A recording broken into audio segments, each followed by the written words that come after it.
আমরা ত্রিপুরা প্রদেশ কংগ্রেস কমিটির সিদ্ধান্ত অনুযায়ী ত্রিপুরা প্রদেশ কিষাণ কংগ্রেস এবং অসংগঠিত শ্রমিক সংগঠনের তেলেমুড়া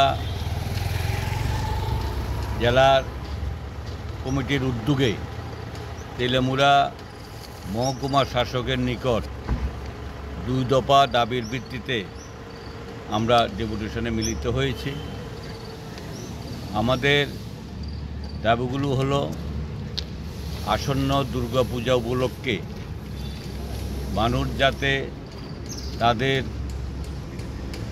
পূজার খরচ অতিরিক্ত খরচ করতে যাতে অসুবিধা না হয়, মানুষ যাতে উৎসবমুখী হয়ে আনন্দে উৎসবে যোগদান করতে পারে, দিনগুলো উপভোগ করতে পারে, তার জন্য অতিরিক্ত 10 দিনের রেগার কাজ দেওয়ার দাবিতে এবং তার সঙ্গে বিভিন্ন সভাতে বিগত দিনে যে রেগার কাজ হয়েছে সেখানে এখনও শ্রমিকরা ঠিকমতো পেমেন্ট পায়নি, তাদের মজুরি পায়নি। পুজোর আগে অতি সত্বর ওই বকেয়া রেগার মজুরির টাকা যাতে পেমেন্ট করা হয়, এই 2 দফা দাবি নিয়ে আমরা এসডিএম মহোদয়ের নিকট আমরা ডেপুটেশন দিয়েছি। উনি আশ্বস্ত করেছেন এই ব্যাপারে উনি চিন্তাভাবনা করবেন।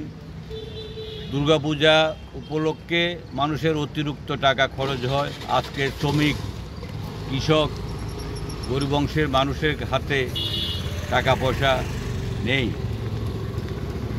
দিন দিন দ্রব্যমূল্যের দাম এত বেড়ে গিয়েছে যেটা মানুষের নাগালের বাইরে চলে গেছে। তারা ইচ্ছা করলে এই জিনিসগুলো এখন কিনতে বাজার থেকে হিমশিম খাচ্ছে।